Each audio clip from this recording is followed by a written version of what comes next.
All right. Well, thanks for joining us again this week. For our special guest, we're doing something a little bit different. We have Shannon with us. Shannon is with Edward Jones, and she is going to be giving us a presentation over some different financial tips, particularly over spending and budgeting. So I'm going to let her take over. Shannon. Hello, everyone. Thank you to Rachel and the Good Senior Resource morning. Center for having me. Good morning. Good morning. Let me share my screen here and get started. Here we go. Here we go. Okay. So let's do, and I apologize, you might be able to hear that phone ringing. But that's okay. Kim is in the office here and she helps me out. So this is a little presentation that we have for simplifying your spending and saving strategies.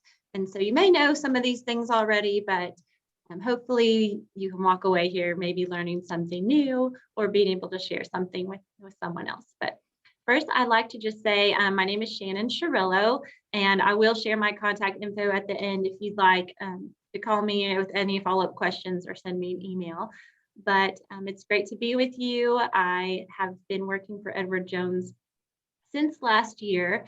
My grandmother is in the industry. She's been here in Wilmington for the last 22 years, and I'm in her office now, and we're working together. Before then, I did a little bit of time in the U.S. Navy for 2005 to 2011. And then I went back to Oklahoma State University and got my degree in accounting and then my CPA. And I did that for a little while and then decided my husband and I wanted to change. We have an almost 3-year-old daughter. And so we just needed some more time with her. And then I personally was really looking forward to just having some more one-on-one time with people like yourselves and just interacting with individuals. So this is perfect for me. I love it and I'm really glad to be here.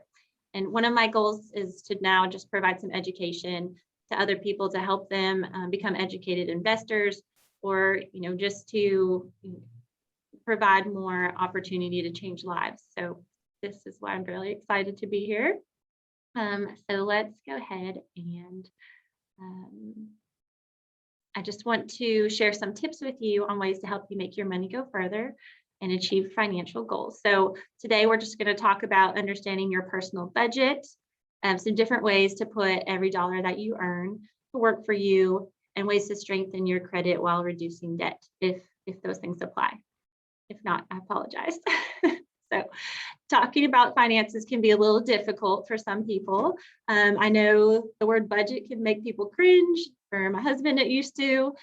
But the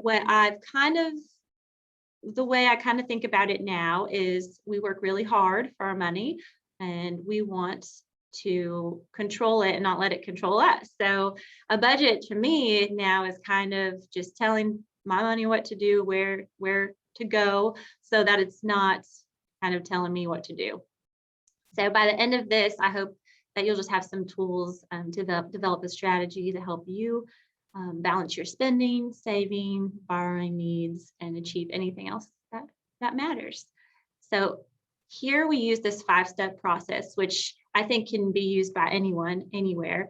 It's just a little idea to help figure out what your goals are and just kind of help you achieve them. So yours and the person next to you can be very, very different. But if you use this process to help you kind of start that financial conversation, it can help you figure out some of your long-term goals and then start to build a strategy. So to have a clear outlook on your future, you kind of want to evaluate where you are today. So then you can set clear, measurable goals and figure out where you want to be. When your goals are determined, evaluate if they're realistic.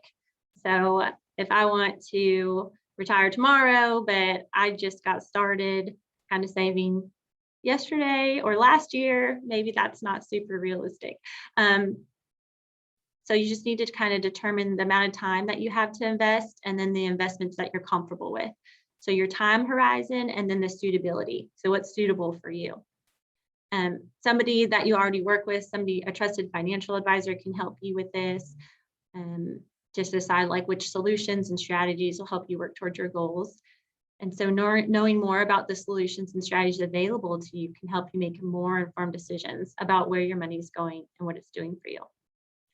So once you've set your strategy, you can stay on track by periodically evaluating where you are, whether you've reached your goals and what new goals you'd like to achieve. So you can see, is this current strategy working for you? Maybe we need to make some adjustments.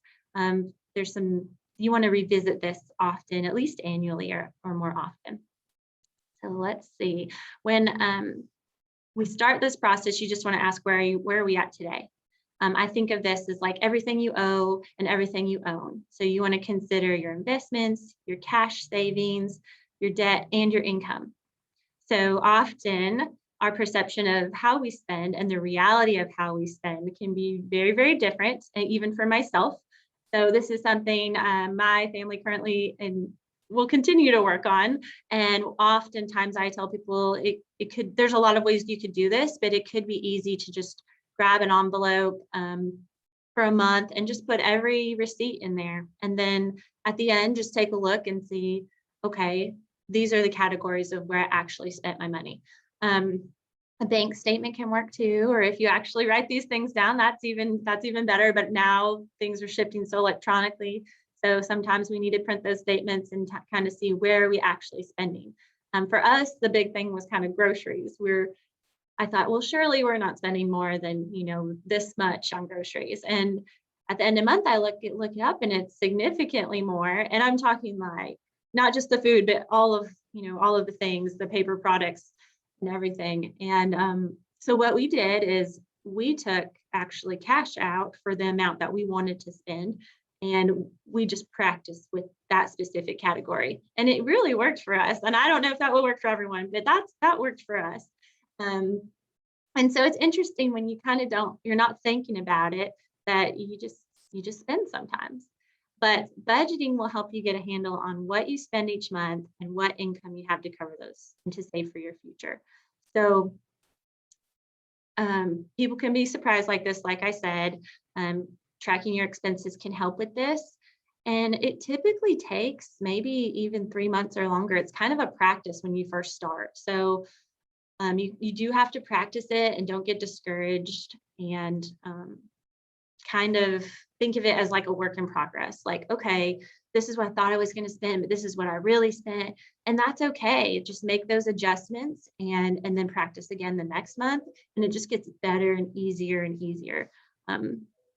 So let's go to here. I'm going to have to pull up this budget worksheet that we have to kind of show you real quick.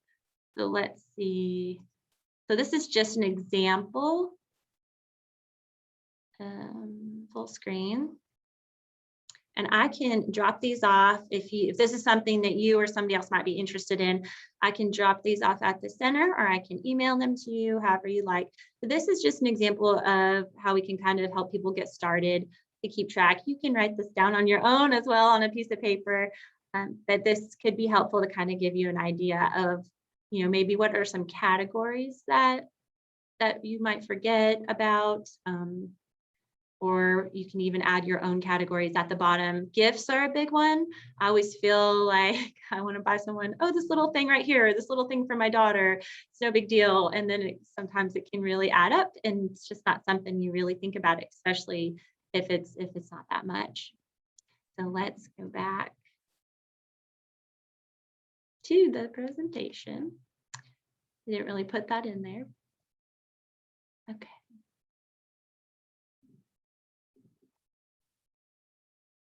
There we go. All right, so next, once we get past budgeting here, we want to identify your goals. So we want to be as specific as possible. Determine if they're long-term, short-term, or more immediate. So try to categorize them into 6 months, a year, 5 years, and beyond, even 10 years maybe. So just make your categories of what you want to accomplish in certain time periods. So a more immediate goal would be to maybe ensure you constantly have cash to address everyday spending needs. A short-term goal could be to fund some unexpected emergencies or expenses, or maybe even save for something specific, like a vacation you want to take. In 5 years, maybe you want to help pay for grandchildren's education, or you maybe want to buy a new car, something long term like that we want to start thinking about. In 10 years, maybe you want to pay off your home, or you're looking to pay off other debts. Just those are just some ideas of what you might be putting in those categories, and they'll be different for everyone. Then when you look at all your goals, you might realize it might take a lot of preparing to save money required to meet them. It might feel a little overwhelming, but there could be even some competing goals that you have in mind, and having a strategy to kind of point towards what those are each individually can help you kind of stay focused and how to achieve them. So it's hard to prioritize sometimes, but it can be done. And having somebody maybe take a second look and help you with that, it can be really helpful. So determining if they're realistic, like I said again, or if adjustments need to be made is really important. To help add some perspective, let's think of a deeper way how money is used. So specifically, I want to look at 4 uses of cash. And these are things I like to remind people about. So cash is good. We do need cash. You can't just invest everything, right? There's 4 uses that we need to have that on hand for. And then we're also going to talk about some tips for mastering credit. So the uses of cash and mastering credit, these are going to be like the big parts of this presentation, kind of the meat of this. And hopefully this will not only leave you with some good insights about spending, borrowing and saving, but also help determine some specific goals that might be achievable in the future. Okay, so here is our 4 uses of cash. There are benefits and trade-offs.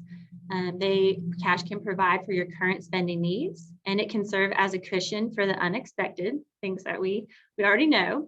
When we talk about cash here, we're talking about the actual literal currency, as well as currency equivalents. And these can be things such as certificates of deposit, CDs, and short-term savings vehicles like checking and savings accounts.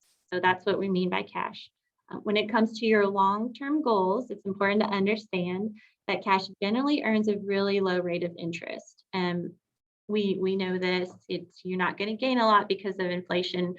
Typically over time, things in the past definitely cost a lot less than they do now. So it can make a poor way to achieve your long-term investment goals. But like I say, we definitely have some really great uses for cash. So the acronym is uses. We're not going to go in this exact order, but think of that word when we think of these uses. So we're going to start with E, which is everyday spending. And we start with this one because it's the first item that we want to address within your budget. So specifically with everyday spending, we're talking about cash used for your lifestyle. This includes your groceries, like we talked about earlier, your utilities, entertainment, your mortgage, and any other payments that you owe. So everything to keep the lights on, and then all of your payments, everything that you spend monthly. This cash we typically hold it in a checking account or another cash management account. So it's easily accessible, protected. Principal of protection is available in most of your banks here. There's FDI insurance protection through the bank. So that's good. That's some peace of mind. And we know it's important to have this available for our everyday spending needs as well as for the rainy day.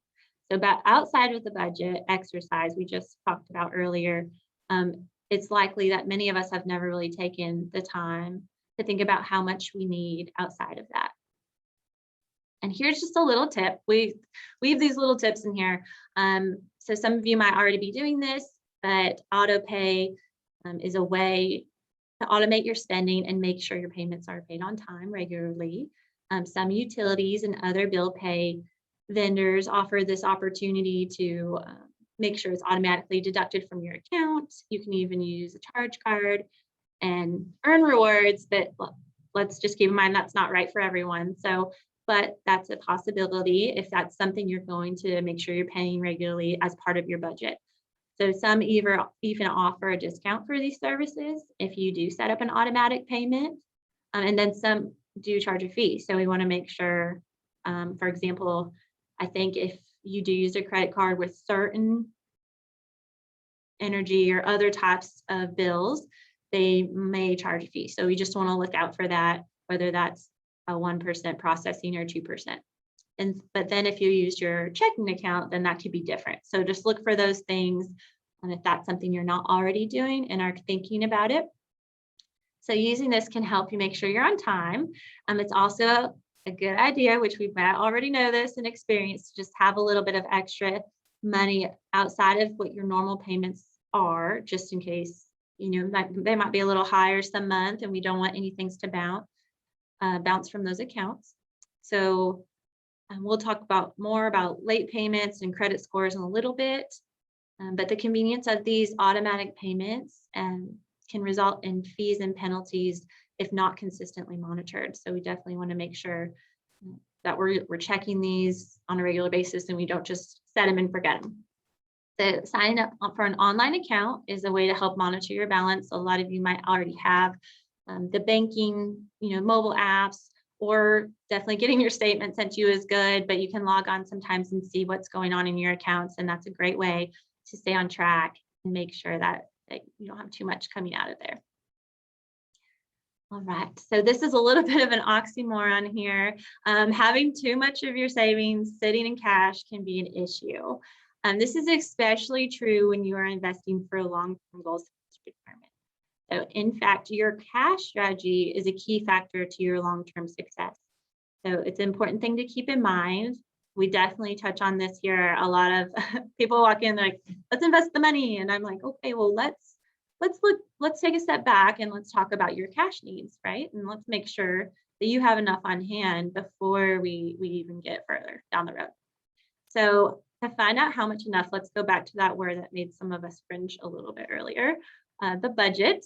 They don't have to be scary, but in fact, they can help you see where you spend your cash. And this can help you identify areas where you can reduce your spending, figure out how much you have available to invest for your long-term goals. So remember, each dollar you don't spend on bills or other expenses can be put to work for future goals. So let's look at the U now. This is for unexpected expenses and emergencies.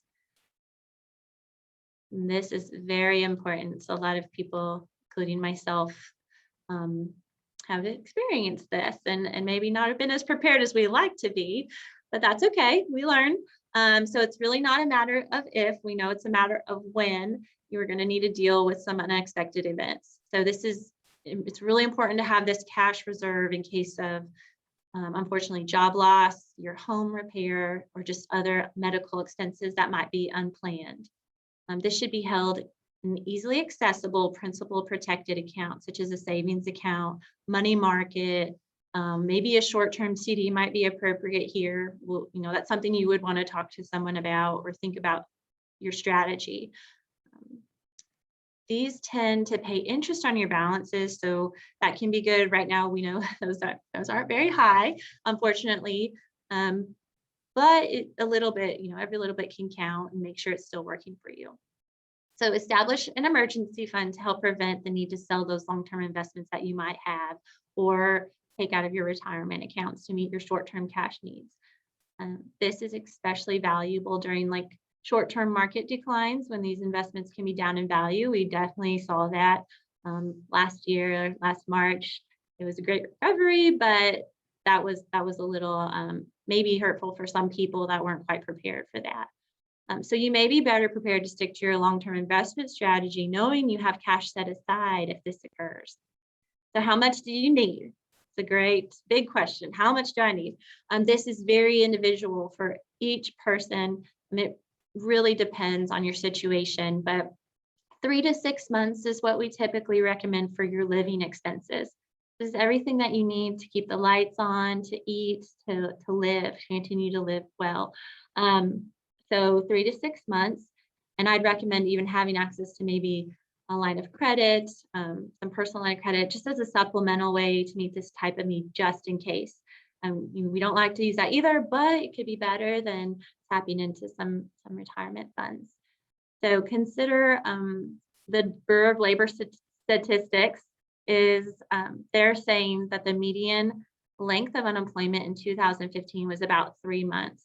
So that's why we say 3 to 6 months. So let's not, if we do become unemployed, let's not have to go back to work because we have to let's be able to maybe pick a job that we want, hopefully. So also that just extra 3 months gives you a little bit more cushion outside of those statistics. There's also ways, a risk of unexpected expenses, such as, you have unplanned auto repairs or medical expenses that come up. That could also help for that cushion there. So 3 to 6 months, like I said, is our recommendation, but this could just be different for everyone. It's kind of what makes you feel comfortable and helps you sleep at night. That's what I always tell everyone. Like, does this feel good to you? Do you feel good about this? Here's another tip that we have here, building your reserves. So we already talked about 3 to 6 months should provide for your ongoing needs. And this assumes that you are receiving some type of regular paycheck and your reserves are being refreshed by your next paycheck. So if you do have to get into those, anything above and beyond your living expenses and your cash for all of your unexpected and emergencies can then be directed into your investment accounts if there's anything else excess. All right. So like I said, we're getting through it, but and then after this, we'll talk about credits, but this is the kind of the meat here. So the S here is specific short-term savings goals. This is our third use of cash. Our first S in uses stands for specific short-term savings goals. So this cash is earmarked for more specific purchase in the next year or two. It might be for a replacement vehicle, like we mentioned earlier. Maybe there's a vacation you've been thinking about or a wedding coming up. We recommend that this could just still be held in that same savings account, or you can have a separate account for this. Just kind of earmark it in your mind mentally. Also, a money market or a short-term CD could be appropriate. We'd have to check those rates. I'm not sure if there would be a whole lot of difference there. While this cash could be mixed with your everyday cash, like we talked about, it's good to separate it. So make sure it's targeted for that specific goal. Some people use dedicated accounts. This can be a little bit tedious. So just having it maybe outside of that checking account for those everyday expenses is a little bit helpful. This amount that you need just depends on what exactly you're trying to save for. So that wedding, you just try to think about, okay, am I driving? Am I flying? And we just try to put a little bit of estimate on that. I'm sure we've already done some of that before. So you can work with somebody to figure out what that might cost, especially if it's going to be out further than that. We might have to add a little bit more to that goal, what we think. We have another tip here, and this is, I think we kind of touched on this, but separating your money into separate checking and savings accounts is a strategy that could be helpful in terms of managing your money. So this can help you have greater visibility when it comes to how much money you're using. Your checking account can be used to consolidate your incoming income sources. So anything that's monthly coming into you, your salary, your interest, dividends, tax refunds, all those types of payments. Automatic deposit, how many of us love that, seeing that automatic deposits coming in? So that is a great way to automate that process, of course. Your place of employment, your bank, everybody can kind of help set that up. And the same checking account we would want to use to pay the bills, such as the credit card, the mortgage, and insurance, and cover all of those monthly budget expenses that we hopefully are kind of trying to stick to. And then the savings account, use this as a place to keep your reserves. Like I said before, you could have multiple that can be tedious, or just kind of know what you've got in there for which purposes, emergencies, and then long-term or short-term goals. So the last sources of investment. So cash can play, this is something I think some people might not realize, that can play a role as part of a well-diversified portfolio. So in your portfolio, when you go to invest money, it's not the case that every time we do the entire amount. Some cash can be good. So it's also viewed as a distinct asset class or type of investment within our fixed income category, which is just one category inside of a portfolio. That's kind of another topic, but This can behave differently from other classes, such as like stocks and bonds. So it can be used as a very valuable diversification tool. That's something I think people sometimes don't realize. So it's kind of fun to talk about. So we have another tip here. This is our strategic allocations versus your temporary allocations. So we're going to break this down. So strategic allocations and temporary allocations for future investment. Strategic allocation as part of your fixed income allocation. This refers to like holding cash as an asset in order to diversify your investments. So based on our outlook for interest rates, the market, the economy, we recommend generally 0 to 5% of your fixed income being cash. So likely this will be 2 to 3% of your overall investment portfolio. So if you're not quite yet retired, that's what we would keep it at. This can be adjusted during, according to your long-term outlook, of course. And then a temporary allocation to cash targeted for future investment. So you might have cash that you recently deposited into your investment account or from any investment account that has matured that you're kind of targeting for reinvestment, such as like a bond, or CD that comes due.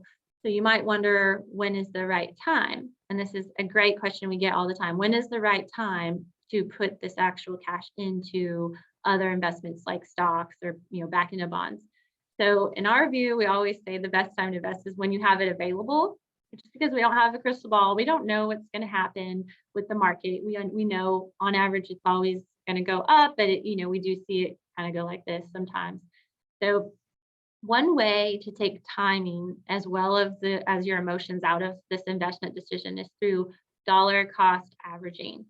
So we call that DCA, dollar cost averaging. So it's just a strategy to help you purchase more shares when the price is low and fewer shares when the price is high.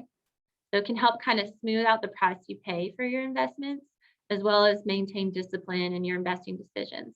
So that's something to think about if you're kind of there doing that with working with someone. Just kind of think about that strategy. Cash has many uses, whether it's providing for an unexpected event, a short-term savings goal, your everyday expenses, or even a source of investment, like we've talked about. But ensuring you kind of think about all these areas and make sure they're all covered to help you focus on your longer-term goals. So let's go ahead and switch gears now. We're going to get into mastering credit. Make sure we're still good on our time. Okay. All right. So mastering credit. Credit is a powerful tool, and we might have good or not so good experience with that. But responsible credit use takes an understanding of budgeting and diligent monitoring. So for many of us, like debt can be a stumbling block on our way to our financial goals. Remember that each dollar that isn't spent towards bills or debt can be interest, and we can put it to work for you. So let's talk about that for a moment, and a goal common to many people, including myself. So paying off or lowering your debt is one of those goals. That's very common. That's great if it's not right now for you, but it is kind of common, unfortunately. So let's get into another tip quickly. So this is likely advice you might have heard before, but I'd like to just kind of reinforce the importance of responsible debt and credit card use later. But we're going to talk about smart spending when we talk about mastering credit a little bit later. But much like automatic payments, debit card use requires frequent monitoring in order to avoid drafts and penalties. So the best advice I try to give is just to get organized, have a ritual, be sure to know how much is in your account and keep a running tally of your transactions. So if you do make a mistake or overdraw, just act quickly to remedy the situation. Check with your financial institution to see if it offers overdraft coverage or protection. These things happen. As long as it's not typically like a recurring thing that's happening, they're pretty understanding. Just give them a call and let them know and see if they can't help you there. Likewise, credit cards can be a powerful money management tool. It can provide security and convenience. However, let's make sure they should be managed carefully. There can be hidden fees or poor credit choices. So make sure that your credit card spending is accounted for in your budget. So I know that can be kind of hard, but let's keep it in a budget. So don't go use your card above your monthly budget spending limits. We don't want to spend more than what we have coming in. We know this. Using a credit card for purchases in order to earn rewards and then paying it off each month could make sense, as long as we just make sure we have that in our budget. And here is let me go, went a little bit too far. This is, oops, sorry, a little slide that it's just kind of showing, I guess, an example of if you had some rewards. So you can see your monthly charge in the second column here. The third column is an example of a credit card if you just had like 1 point earned for every dollar spent. And then the last column, 1.5 points earned for every dollar spent. And if we go all the way down, there's this little cashback value, and then the 5-year value. So this isn't to encourage this. This is just if you already use this strategy, maybe in your budget. Many credit cards can offer reward points on every dollar that you spend. So you could use these to, redeem for automatic deposits in your savings or investment accounts. You're already spending this money anyway, so then you're just putting the extra rewards to work for you. So you might want to look into this, but like I said, it's not right for everybody. So it kind of depends like on your spending habits, your history with credit. I would just, be careful and know what you're capable of, know what you can handle. So it shouldn't be, the rewards on a credit card shouldn't be the only determining factor on whether this is right for you or not. So we also need to consider if there's an annual fee, make sure there's no foreign transaction fees, and that there's a competitive interest rate too. So any benefits that could also be offered, like cell phone protection. I know that's kind of something that might be coming out. Spend analyzer. Some give you a free FICO score, identity theft protection, and then there could be discounts on savings and shipping and travel. So we just want to look at all of those things before just picking something for the reward, if that's something you're considering. Okay. So smart spending. Some debt is necessary as part of your financial future. So there's good and bad debt. I would think of this as necessary good, and then there's excess bad, right? So for example, your home, a lot of people can't just pay cash for their first home. And that's amazing if they do, but this could be some of that good debt that we're talking about. And then of course, excess credit card debt, that's not good. that's not something that we want. Especially if you're making only the minimum payments or you're transferring balances to new cards multiple times in a year. Doing that can kind of get you into trouble. So to understand a good strategy for getting out of debt, especially credit card debt, we have to understand how credit works. And I apologize if this doesn't apply. If it doesn't apply, that's wonderful. But maybe you can help someone else that it might apply to. So the Credit Card Act was passed in 2009, and this was with a number of new credit card regulations. So one of the requirements of this act is that creditors have to include on the card statements how long it's going to take to pay that debt off if you only make that minimum payment with no further increases in the debt. So they have to include that on the statement. They also have to include the monthly payment required to pay that debt off in 3 years' time.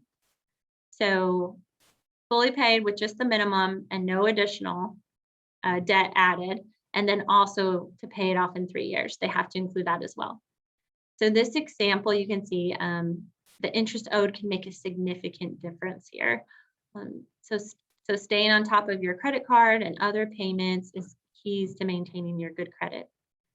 And then we're going to talk about why this is important. Here we can see some debt is necessary, as we mentioned earlier, such as your home. So your credit profile is going to determine what types of loans you can qualify, as well as how expensive it's going to be for you to borrow. So the better your credit history, the more options you will have if you need to borrow money, and the lower the cost. Many of us kind of know this already. We've seen that happen to us in our lives. There are two parts of your credit picture. So you have your credit score and your credit report.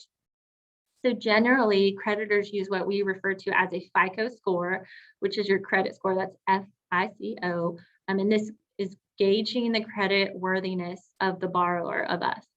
So applicants with higher FICO scores may be offered higher credit limits and lower interest rates, which is great.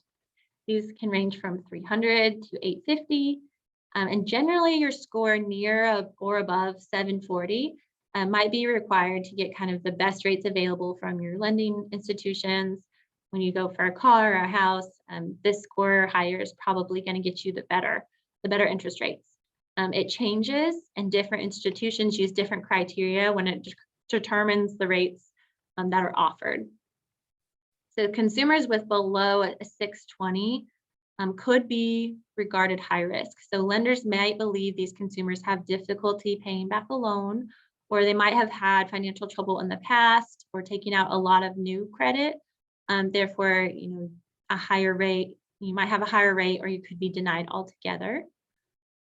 We kind of know this, but hopefully we're about to learn some new stuff, hopefully, or some good tips. And when it comes to credit score factors, your FICO score is the 3-digit number calculated based on many factors. So a few of the most heavily weighted are your history of on-time payments.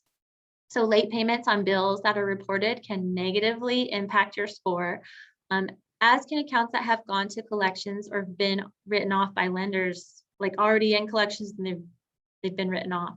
So your credit utilization, your FICO score, looks at the ratio of resolving debt, such as credit card debt. Also, so revolving debt to how much total credit limit you have available. So if I have a credit card with a $10,000 limit and I've only used 4,000 of that, so it looks at that 4,000, but I still have that 6,000 left. So that's the ratio. It's kind of your credit utilization that's looking at. So the lower that your ratio is of revolving debt to the actual credit available that you haven't used, the better it is for your overall score. So paying down the debt decreases the ratio, which is great, good for your score, but closing the lines without a balance could increase it. So that's why it's important to carefully consider closing a line of credit. And this is something that I kind of didn't realize a long time ago, when I was like kind of paying some things off, and then I'd like, okay, let's close it, let's get rid of it. And I didn't really know that it could affect your credit score negatively. So it can benefit you to pay off the line of credit, right? Like the credit card or whatever else you have, but it might not always be beneficial to completely close the account. But also we have to keep in mind, there could be concerns about potential fraud or compromise. So closing, if you have too many, or if you know you're never going to look at it again, that could be a valid option for you to think about. And it could be better than worrying about how it's going to impact your score. So your length of credit history is another factor that we like to consider. How long you've had the account can also have a positive impact. And that's another thing that I thought was interesting. So keeping it open might be something to consider. But if you have multiple and you were thinking about closing some, maybe think about the ones that have been open the least length of time. So that's a good way to go about it. And then recent searches for credit. This is another one that I think can cause some confusion. So there are hard and soft inquiries. Hard credit inquiries occur like when you apply for a new loan or a new card, and they may hurt your scores if they occur too frequently. So if you're doing a lot of that. However, credit shoppers who are rate shopping, you're just looking at rates, trying to get the best interest rate, you may not experience a large decrease in your credit score if these are made within a short amount of time. So typically you've got 15 to 45 days or 14 to 45 days. So 2 weeks to a little over a month. If you're kind of shopping around, you're just rate shopping, you won't experience as much, decrease. So definitely do that. Soft inquiries, such as checking your credit report, will not hurt your score. So you definitely want to, and you can go check your credit report, and that will not affect your credit score. So types of credit used, you may benefit from having a history of managing different types of credit. So this is installment credit and revolving credit. So installment credit is usually that larger debt that requires the principal and interest payment, like the mortgage or the car loan or the student loan. That's the installment credit. A revolving credit usually allows you to use like available credit, such as a credit card or a line of credit. So that's the revolving kind. So different types could benefit you. So your exact credit score, you can get that. There's a website here, www.myficofico.com. And it is available for a fee, which we'll get to more on that in a little bit.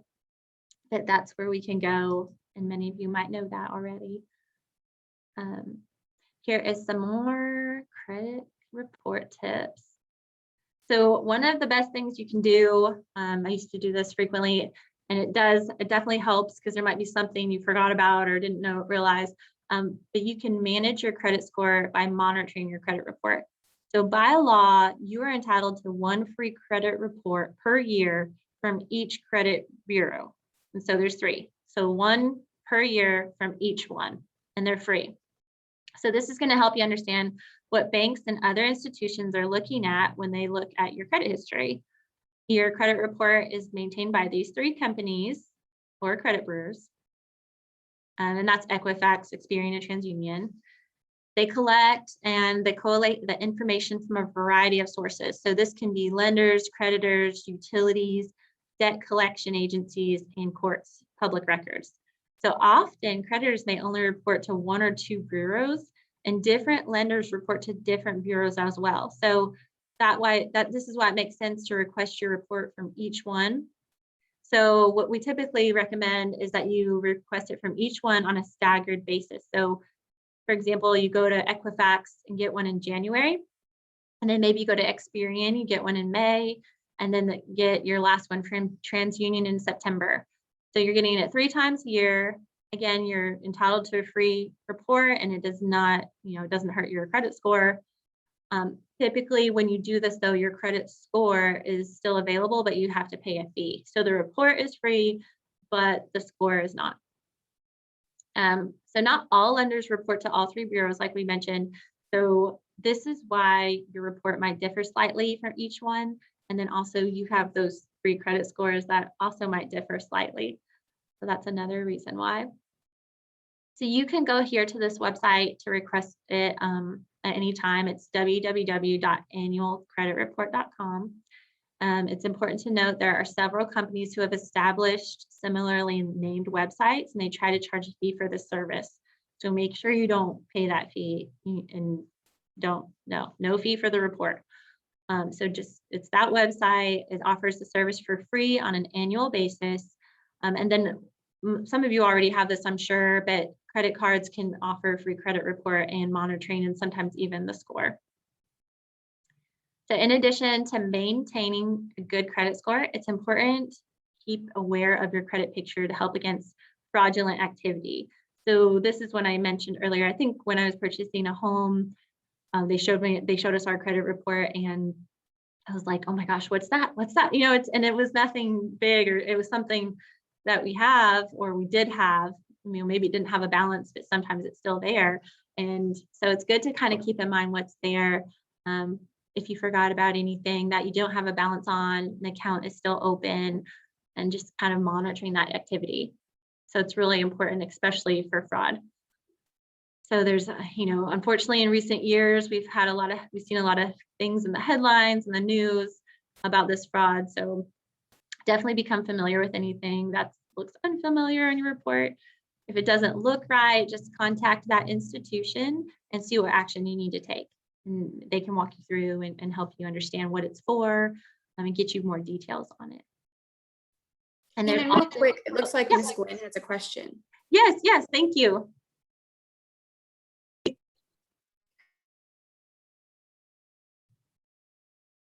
Yes, good morning again. Good morning. If you will they charge you if you are getting if you get your credit report more than once a day, more than once a week? Would they charge you an additional fee? So sometimes, so if you go to, like say you go to Equifax in January and you get your free credit report, if you go again within that same year, before January of the next year, they will charge you. But I will say, If you're not being charged, there sometimes people can sign up for, they pay like an annual, really, really small fee to be able to check it whenever they want. So that could, I don't know what your specific situation is, but if that's something that you're, Okay, yeah. So if it's something that you've been checking frequently and you're not getting charged, there could be an annual slight fee that you're already paying potentially. Yeah. okay. All right, Yeah. thank you, Shannon. Yes, ma'am.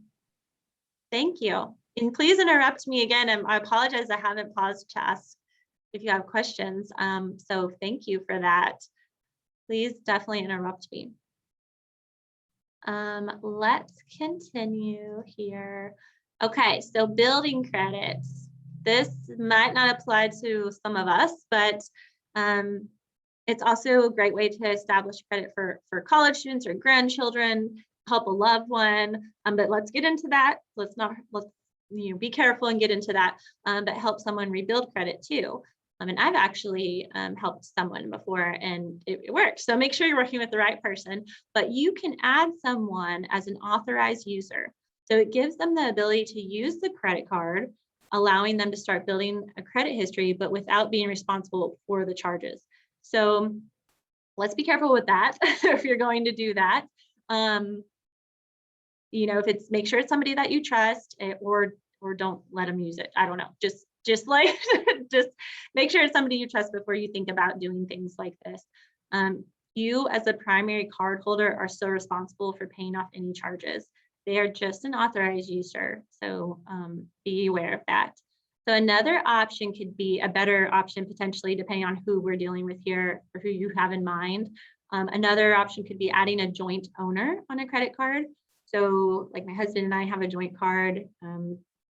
We don't use it, it's just there, but we're both on it. So you, like, for example, you could add your spouse or a college student, grandchild. The benefit is that you are both responsible for the charges and building the credit history.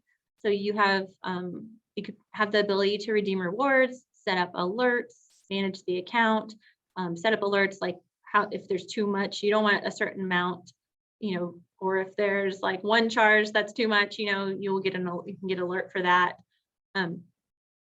So a lot of times when something happens to a spouse and the surviving spouse is only an authorized user, like in the first scenario, the account could be closed and then additional paperwork might need to be provided to redeem the existing points.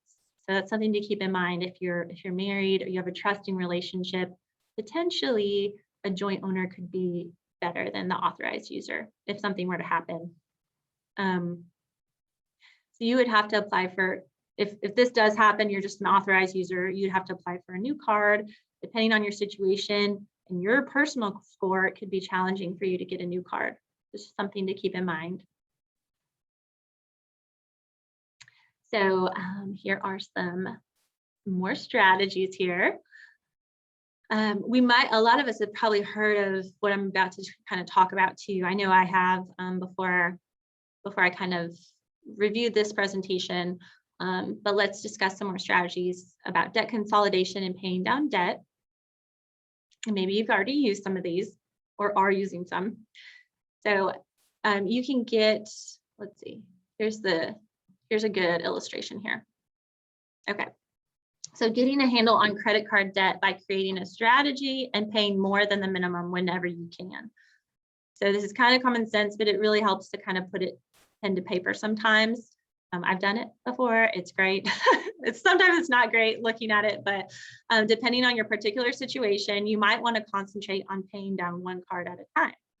So that way, as each card gets paid off, you can shift available funds to the next, to pay off the next card. So here's an example here. You still need to make the minimum payment on all the other cards every month to avoid any penalties and fees. You definitely know that part. But for example, you could start by paying an extra $50 per month on one card. And then when that one's completely paid off, you could use the $25 previously required as the minimum monthly, plus the extra $50 that you were doing, and make an additional payment on credit card 2 every month, and so on and so on. So I don't know if you've ever heard of the Dave Ramsey thing. I've heard of him, and read some of his things. So he calls this the snowball effect. It's a great name. It's kind of just like tackling one after the other. And I don't know what other people call it. I guess we just call it the payoff strategy. I don't know, but it's similar. You just put a little extra on one, and once that's over, you don't just go spend that on clothes or whatever. You apply it to the next one and the next one and the next one. Excuse me. I have a little. Take a drink. But it helps to like concentrate your efforts. It's almost like a mental thing. So it's rewarding to kind of see and see this amount. We looked at the interest rates just happen to be higher. So there's two ways you can go. So we've got the amount owed, which they've just set it up here. Our amount owed is the smallest one to largest, and then the interest rates happen to be largest to smallest. That's not how it is in everyone's case. Some people say, well, I want to pay the one that has the higher interest rate first, right? Because mathematically that would make sense. But if it's a behavioral thing, you may have already heard this before, we might consider doing the smallest balance first, regardless of interest rate, because it can be so rewarding to see that gone quicker, if that makes sense. You're like, boom, that's gone. And then it's exciting, you get some momentum, and then you keep going. So it's up to you. It kind of depends. You need to get to know you and your personality and your behavior and decide which strategy is best. Another thing to think about is the length of time. So if you're going to be able to pay off your debt in 12 months, you could benefit from a balance transfer card that offers 0% interest, zero balance for a transfer fee of like, say, 12 months. We need to be careful here though. So if you have higher interest debt on multiple credit cards, you could have a check sent to pay off these other cards. We call it debt consolidation. You might have gotten ads for that. The dollar amount would then transfer to your new card, as long as you do not make any additional charges and you pay it off within 12 months, no interest will be charged. So that you just saved yourself all that interest. It's a great concept. It's a great idea. But like I said, you really need to be honest with yourself. You need to make sure you understand the details. Some cards can charge a fee. Before you take advantage of a strategy, you just need to make sure it's right for you. So you can ask me, you can ask another financial advisor, somebody that you trust to help you understand your behavior, what is best for you. Like I said, it can be not good if you're not going to pay that off in 12 months, then that can just be worse. So we really just need to be honest with ourselves and see how much money we have coming in, what we have going out, what we have in reserves, like we talked about the 4 uses of cash earlier. There's just some things to think about, and there are people that can help you think through that so you don't have to do it by yourself. So here's another strategy. I have several clients who've raised questions about when is the time, the right time to refinance your mortgage or your auto loan. When is a great time for that? So let's start with some considerations around mortgage refinancing. So everyone's situation is different. We have to still always remember that. So here are some common things to consider. I encourage you to work with somebody, a mortgage consultant for specific things, but some common things would be, first, understand the type of loan that you have. So is the interest rate fixed or is it adjustable? An adjustable rate mortgage, ARM, that's what the acronym, ARM. So if you hear me say that, is a mortgage where that interest rate periodically adjusts based on the index to which it's tied. And then their interest rate could also be fixed. So the ARM, the adjustable one, for the first few years, you've got that fixed rate. And then after that, it's adjusted annually until it's paid off. So for example, if you have a 5-to-1 ARM, that first number tells you the length of the fixed period. So for 5 years, you have a fixed interest rate. And then that second number, that one, on an annual basis, after 5 years, it's going to go up 1% every year. So it's something to look at and think about. The decision to refinance depends on several things. So how long do you plan to stay in your home, your total loan, and the closing costs. Closing costs are a big deal. We really need to make sure we know what those are. How much lower the interest rate will be. And there's other factors that you'd have to work with a specific mortgage person to see what those are for your specific situations. But As earlier, your credit score plays a big role in this. So generally, the better your score, the better rate you're going to be able to get, and deal with any rate changes that might come up. So there are several free online mortgage refinance calculators that can help you estimate when refinancing might make sense for you. I know rates were so low last year, and it was actually a really great time, and it can save you a significant amount on your payments. It really can. So even just getting an idea or just checking it out could be a good idea. I know when I work with people, in our tool, we put, if they are homeowners, we put their mortgage information in, we put the rate in, so that anytime we do a review, I can see, maybe if it would be a good time for them or not to consider doing something like that. So ultimately, it just comes down to doing the math. We're gonna have to get a professional to help us with that. So I've also been asked, when does it make sense to make extra mortgage payments versus paying down other debts? So making extra payments can cut the length of your mortgage and the amount of interest over the life of the loan. We know that. The specifics just depend on the loan size and your rate. So again, it just comes down to the math. There's a lot of free calculators available online. And then we also have tools here. So some of you may be aware that many of these principles apply to auto loans as well. So car purchases can be refinanced through car dealers or a financial institution. And that's something we actually just did last year. It was good. Rate shopping can help you significantly impact the total cost. Like I mentioned before, it can really make a difference sometimes. So it just depends on many things, including your credit score, how long you plan to own the vehicle, your total loan cost, your new interest rate. And so it just really comes down to evaluating the total cost of your current loan versus the new application fees and other refinancing fees that you might incur. So the key is just to make sure the lender you are considering provides a detailed estimate of what it will cost. So just make sure you go through somebody, a trusted bank or a trusted source. Okay, so hopefully, I got a question. yes, please. When it comes to, oh, I'm sorry. Oh, you're fine. Oh, okay. When it comes to credit cards and paying them off the minimum balance, would it hurt or harm you to pay the full balance instead of the minimum balance or in between? I think I understand. So if you, are you talking about just using them on a regular basis or trying to pay down some debts? No, like if you got credit cards, and you got a minimum, they send you a minimum balance. Would it hurt you to pay the full balance, pay the whole balance off instead of paying the minimum balance? No, in fact, so, depending on how much cash you have on reserves, of course, you want to make sure you don't deplete that, but it will actually, based on our earlier slides, it should help your credit score. So paying off a full balance will help that because you still have that available credit, but you're not using it.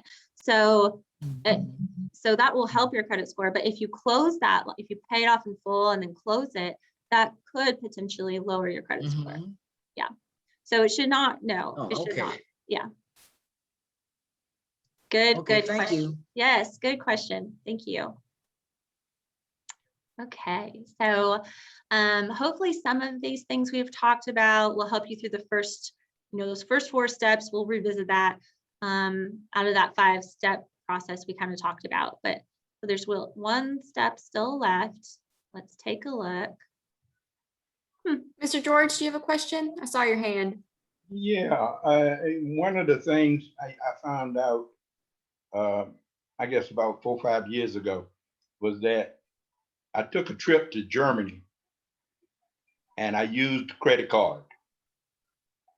And one of the things it did for me was help me keep my expenses down. Plus, I knew exactly what I purchased. And then when I got back and I got ready to pay it, I went on and paid the whole thing out of my checking account. And so it's like, I didn't use my money for that trip, but I used the bank's, I'll say, monies. And then when I got back, I paid it all. But it helped me keep a record of what I purchased and what I spent the money for. Yes, yes. I think that's great. And I've honestly, Mr. George, I've done the same thing before. I really have, because I had in my mind what something was going to cost, and I wanted to keep it all in one spot on this card, knowing exactly what you just said. So I think that's a great strategy, especially if maybe your card had some rewards points. If not, maybe that's something to consider next time, if you're going to use it for stuff and you're going to pay it off. So I think that's a great strategy. It really depends on your behavior. It sounds like you have a good idea of like how that works and how to use it. So if that works for you, that's wonderful. I think when we get into trouble is when people don't pay it off for years and years after they come back. But that's amazing. That's a great idea. Because one of the things that I do monthly is pay myself a salary, if that makes sense. I mean, yeah, I got money coming in, but I'm taking this up so much of it and putting it in another account. So like you were saying earlier about medical problems jump up or whatever, flood your house or whatever, plumbers or whatever, you got this money that you don't have to use out of your regular account. So, it's like a backup plan, I guess is what I'm saying. Yes. I've been paying myself a salary for years. That's good. No, that's great. That's exactly what we kind of talked about earlier, is just knowing what makes you feel comfortable, what your backup, your reserves, your cash account for things that come up, emergencies and unexpected events. And I think that is so good that you're doing that. That's great. And I think something to look at sometimes is it too much? Like maybe it could be too much, but it's all an individual choice. So what's too much or too little for you is not going to be the same for somebody else, because it depends on what makes you sleep at night, what makes you feel comfortable, and what you've experienced in the past that have been your unexpected expenses, or what you can kind of see coming up in the future.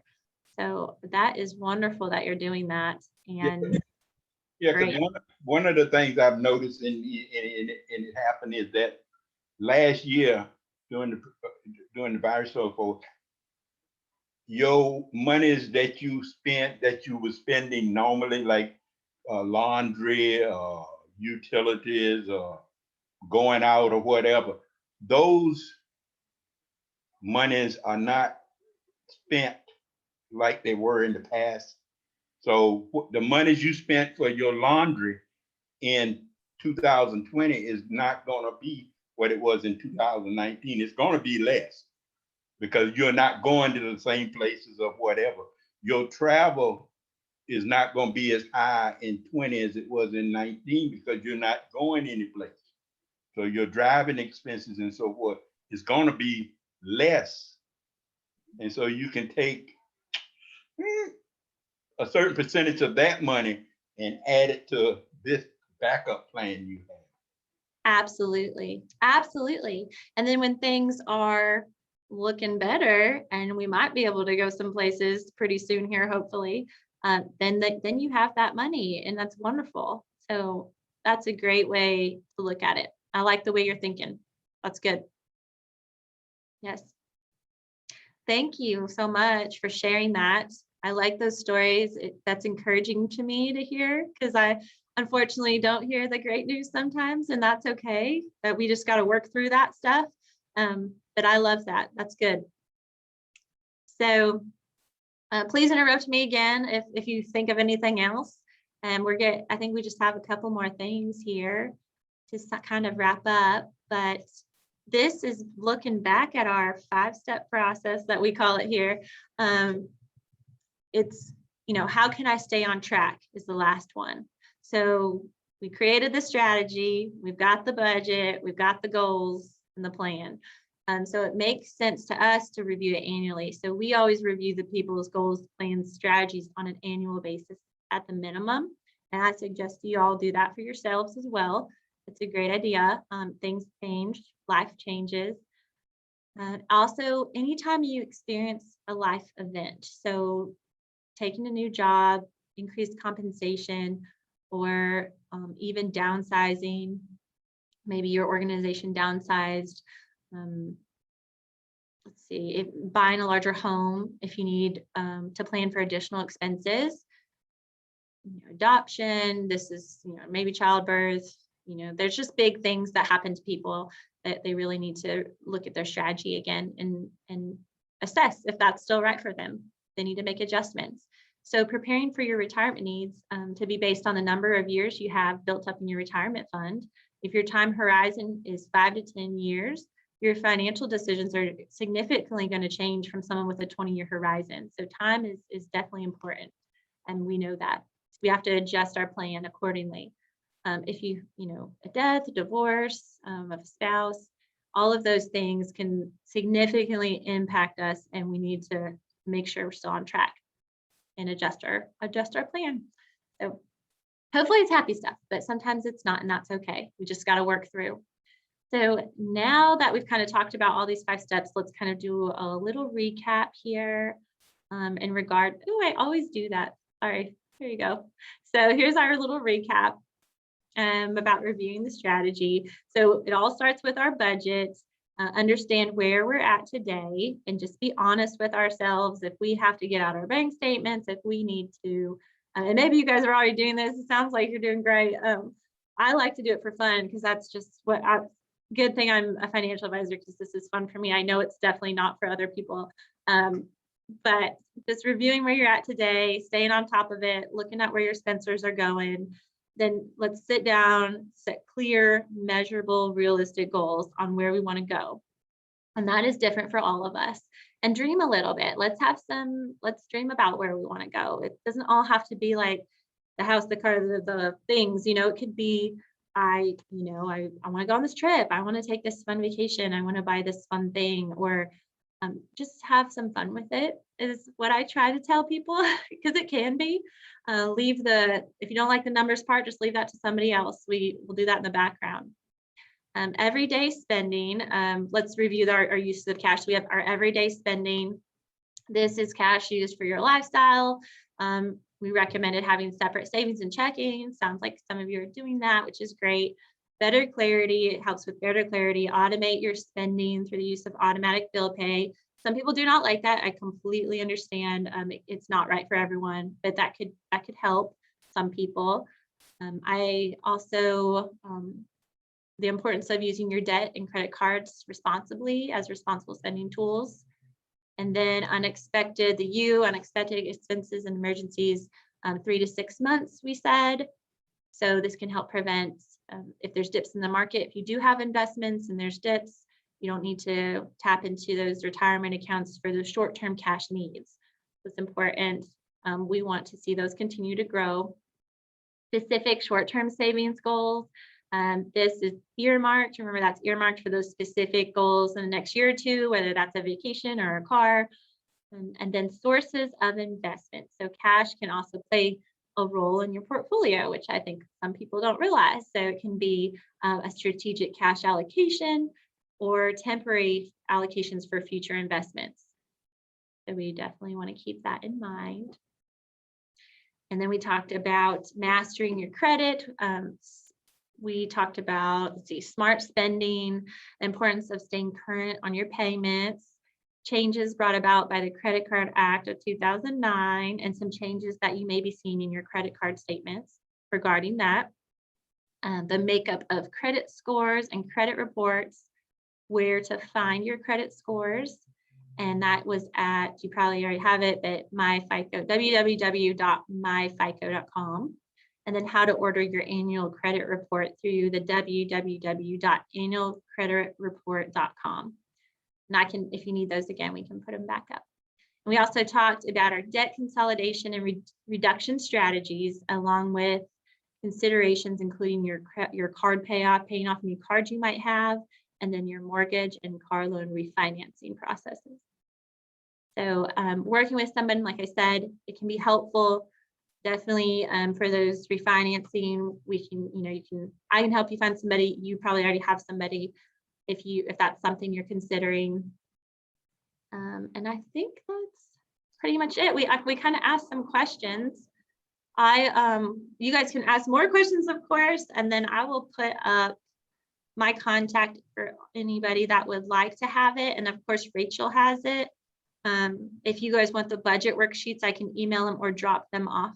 Either way, whatever works best for you. Let me full screen this and then make it bigger. That way we don't have to read. This is just on my webpage. It kind of talks a little bit about my career history if you want to know. But right here up here in the right hand corner is our office address and the phone number. And here's my email at shannon.chiarello. It looks like Chiarello. We say like sherbet and jello. I don't know if that works. My grandmother says sherbet and jello, Chiarello, at edwardjones.com. So I am done. If any of you have questions, I'd love to answer or help. And thank you so much, Rachel. George. I got one question. Yes. I noticed I'll check my credit report probably once a month, maybe every month and a half, every 2 months. And I noticed that 1 month it'll be 1 point higher or 1 point lower. And it kind of fluctuates like. Mm-hmm. Yeah. Why is that? Even though nothing has changed, I haven't purchased anything, and you're steady paying, because I don't got no bills, but it's like 1 month it might be 1 point lower, and then the next time I look, the next month and a half, it'll be 1 point higher. Because I noticed it says you can look and see how your credit report has done from month to month, and then as you go from January, February, March, all the way through, and then might be 1 point in May, in March, it might be 1 point lower, but then in April, it's back to 1 point higher than it was in March. And so I've noticed mine does the same thing, Mr. James. Yeah, and so it's like, even though I don't know why you're still in a good range, but it's still, why is that it dropped and nothing's changed? Yeah, that is a good question, because you say it's kind of going up and down. So I wouldn't know without knowing your specific situation, but you say you don't have any debt and you're not really using anything. So yeah. I will find out for sure, because it's interesting. And I'll let Rachel know and she can get back to you. And because that's very interesting. The only things I can kind of think of is potentially, well, you say you don't, I was going to say maybe like a cell phone bill or something, some type of bill. No, it's because everything I got, the bill, cell phone bill, insurance, and all of that, and then car payment and so forth, everything is basically the same thing every month. Yeah. Because the cell phone payment is steady once a month, the same price, everything. But like I said, it's not dropping 4-5 points. It's just 1 point. Yeah. Then you can go back. I don't know what causes that. Yeah, that's so interesting. I'll look into that and see, because I'm curious too. So I wrote it down. I'll let Rachel know. All righty. Ms. Gwen, you have a question? Yes, I did more or less a comment.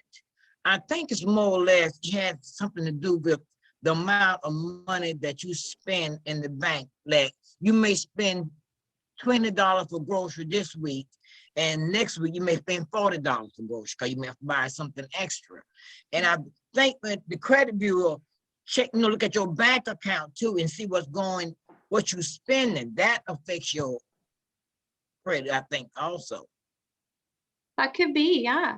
That could be. I may be wrong. I don't know. No, that's like if you spend more money out of the bank this month than you spend last month, or this week than you spend last week, they look at that. I think now. I'm not sure. Well, as soon as Shannon finds out, I'll let you guys know, and hopefully we'll have some kind of clarity for Okay, you thank guys. We'll figure it out. Yes. Does We'll anyone Appreciate else have that, any good Rachel. questions? Yeah, of course. Does anyone else have any questions? No? Well, Shannon, thank you so very much. And like she said, if you do want to reach out to her, have any questions, just let me know if you didn't get a chance to copy down her info, and I'm happy to get it to you. But otherwise, Shannon, thank you so very much for your time and all of your Thank you, expertise. Shannon. We appreciate Yes. you very much. Yes, thank you for having me. I really appreciate it. Thank you. Of course, Have a great thank you. week. You too. Thank you. Okay, bye. Bye. The only thing that Bye-bye. I have for you guys, just a quick reminder, if you guys are interested in the virtual bingo test, the cards are available at the Senior Resource Center to pick up. The session for the virtual one is May 10th, so this coming Monday from 1 to 2 p.m. If you need anything or have any questions, just let me know. Vicki said she sent out the email with the information included. I'm going to have her send out a reminder. Hopefully tomorrow I'll check with her and see if she could get that out just as a quick reminder, so it's at the top of your inbox for Monday. But if you have any questions, let me know. Okay. All right. Sure, Well, appreciate it, Rachel. Of course. I'm looking forward to it. I hope you guys are as well. But I don't have anything else for you guys. So I hope you have a great rest of your day and a good weekend. And I will see you hopefully on Monday. Okay, thank Thank you. you. You Have a do the blessed day.